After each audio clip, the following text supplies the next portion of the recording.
How do ensemble cast sitcoms align audiences to different characters in different contexts?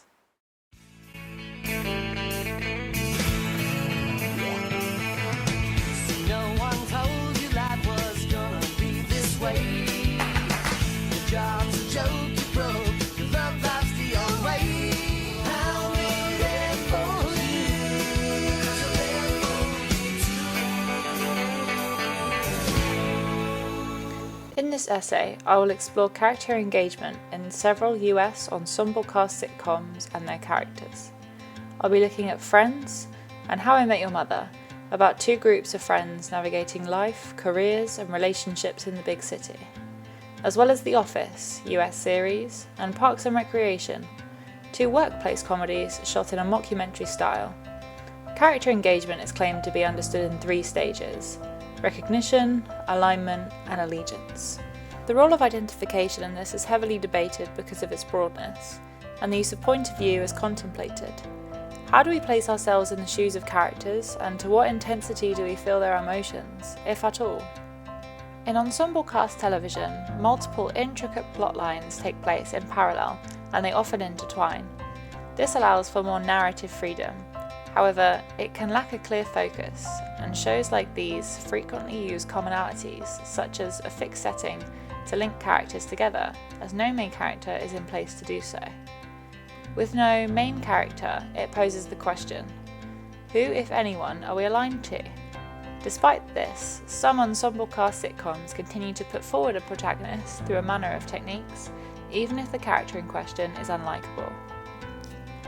Recognition, although seemingly obvious, is important in forming the basis for character engagement. It's dependent on a legible and consistent representation of the human face and body. Recognition relies on the mimetic hypothesis, that characters' traits resemble what we find in people in our real lives. Spatial attachment, how closely characters' lives match ours through geographics and time, and subjective access, how readily we can access a character's state of mind, affects how deeply we're able to align with them. Allegiance is dependent on multiple factors: moral codes, socio-cultural empathy, and likeness. These factors aren't mutually exclusive, and identification doesn't need to occur to feel aligned to a character. If we comprehend why characters' responses are suitable or understandable to their situation, they can be most unlike us physically, and still the audience can feel aligned to them. Our imagination plays a big part in our experience of watching and understanding fiction. It's debated whether we use central or acentral imagining. This is defined by whether we entertain the idea of ourselves in a situation, or merely the situation itself. For example, in imagining jumping from a building, we may be imagining the central feelings of falling. However, if we can just picture the action and not ourselves in the shoes of the affected person, this is acentral imagining.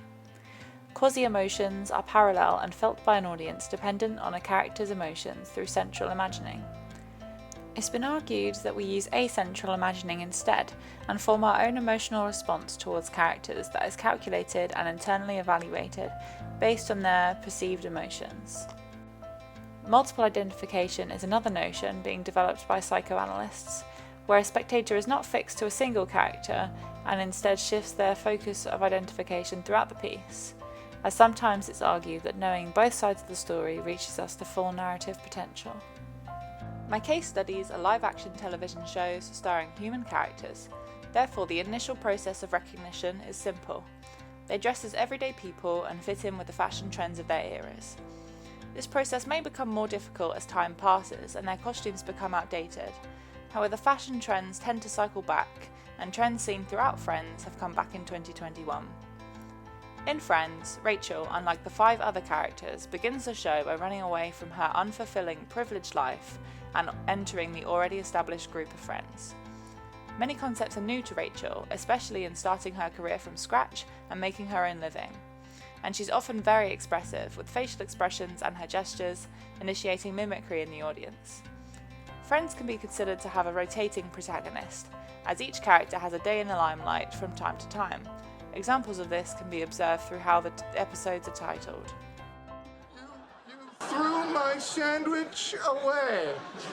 My sandwich?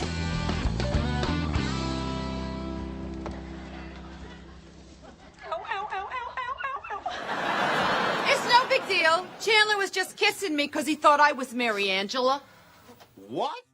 However, no character is ever completely left out of an episode of Friends, even if their screen time is less, making it an ideal example for the theory of multiple identification, as the nearly equally divided screen time between characters still manages to capture audiences to this day, inviting them to know multiple sides of each storyline. How I Met Your Mother, on the other hand, makes use of a narrator to auditorily align the audience to Ted Mosby. Kids, New York City has lots of great restaurants.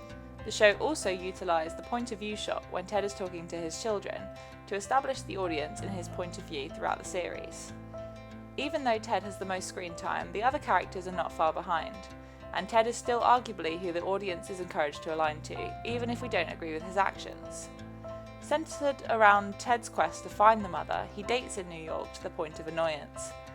The audience may feel the quasi-emotion of sadness and frustration for him as each relationship fails, but we may also use acentral imagining, responding to his relentless dating habits to form our own opinion of him, that he's too hyperfixated on finding someone to settle down with.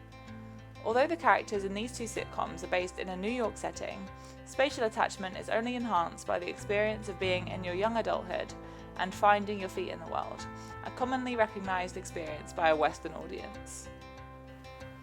In The Office, the mockumentary style of show breaks the fourth wall with small interviews each character gives to the camera. This allows the audience subjective access into the minds of a character, therefore helping us to align with them.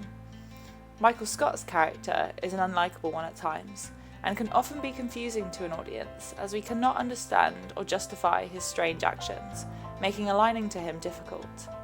However, Michael Scott undergoes great character development throughout the series, and the audience is encouraged to like him as the other characters we are already aligned to grow to like him more. We do too. By setting sitcoms in a workplace environment, all characters have this location in common, linking their storylines more feasibly. In Parks and Recreation, the audience is often aligned to the strong-willed and over-enthusiastic Leslie Knope. To the audience, she can be a little erratic, much like The Office's Michael Scott. However, as an audience, we empathise with her strong moral codes, passionate personality and pure intentions to benefit the citizens of her town, gaining our allegiance. The main character dynamic between the characters is somewhat imbalanced in the beginning, as Leslie Knope is at the centre of most narrative arcs. Despite this, the show also used short documentary-style interviews that break the fourth wall, allowing us to align with more of the characters in different episodes. Other characters, such as Ron Swanson and Tom Haverford, start off as supporting roles but become more integral to the show as the audience gets to know them through subjective access. Interestingly, one character we're never really encouraged to align to is Jerry Gergich. He rarely has face-to-camera interviews and is often on the outside of the friend group.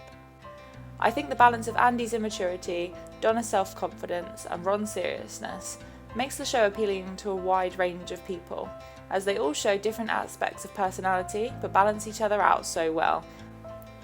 I think that in sitcom shows, a wide range of people find alignment in the characters with a well-balanced ensemble cast. Keeping to a cast of young adults seemed to be a common feature when it comes to spatial attachment, as the trials and tribulations of that time in a person's life seem to be universally recognisable, at least to a Western audience. However, the workplace comedies stay realistic and include some older characters too, widening the target audience even further. The use of point of view is still up for debate, as shows like Friends rarely use it, yet are still widely successful. However, the use of interviews in the workplace mockumentaries provides such insight into characters and allow audiences to align with a much wider range of characters than they would without the subjective access. I've also found that the use of point of view can direct audiences to a certain character.